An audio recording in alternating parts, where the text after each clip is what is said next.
नई लोकसभा के गठन के चौथे दिन देश की राष्ट्रपति द्रौपदी मुर्मू ने दोनों सदनों लोकसभा और राज्यसभा को संयुक्त रूप से संबोधित किया। अपने संबोधन में राष्ट्रपति ने सरकार के कामकाज का खाका पेश किया, जिस पर अब समाजवादी पार्टी के अध्यक्ष और यूपी के कन्नौज से सांसद अखिलेश यादव ने सवाल उठाते हुए प्रतिक्रिया दी है। अखिलेश ने मीडिया से बात करते हुए कहा है कि किसान क्यों दुखी है, संकट में है। अगर ये 5वीं बड़ी अर्थव्यवस्था बनने की कहानी बताई जा रही है, इतने बड़े पैमाने पर नौजवान बेरोजगार क्यों हैं?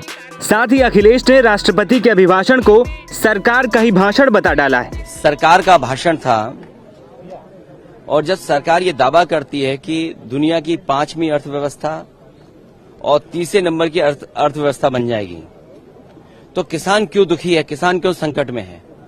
अगर ये 5वीं दुनिया की अर्थव्यवस्था बनने की जो कहानी बताई जा रही है, क्या हमारा किसान भी उसी तरीके से खुशहाल हो गया है? और फिर अगर 5वें नंबर की हमारी अर्थव्यवस्था है, तो इतने बड़े पैमाने पर नौजवान बेरोजगार क्यों हैं, नौकरी क्यों नहीं उनके हाथ में?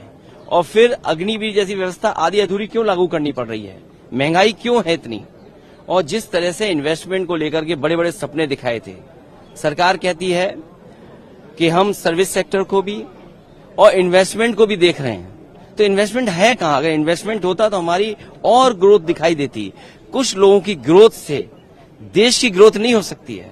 कुछ लोगों की ग्रोथ से तो हमारा नंबर अच्छा हो सकता है, हम 5वें नंबर की व्यवस्था बन सकते हैं, लेकिन हमारे देश का किसान, गरीब और जो अभी तक 10 साल में सबसे ज्यादा उत्पीड़ित हुआ है, उसके लिए क्या है सरकार का?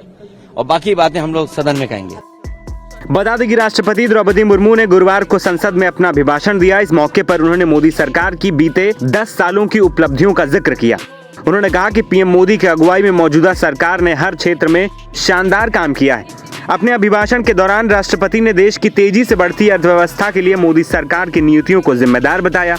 उन्होंने कहा कि ये बीते 10 साल के प्रयासों का ही नतीजा है।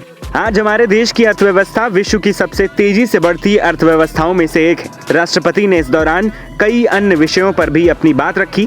हालांकि राष्ट्रपति के अभिभाषण के दौरान विपक्ष ने कुछ विषयों पर सदन के अंदर शोर मचाकर अपनी सहमति भी दर्ज कराई। माननीय सदस्यगण, सरकार का ये निरंतर प्रयास है कि देश के युवाओं को अपनी प्रतिभा दिखाने का उचित अवसर मिले।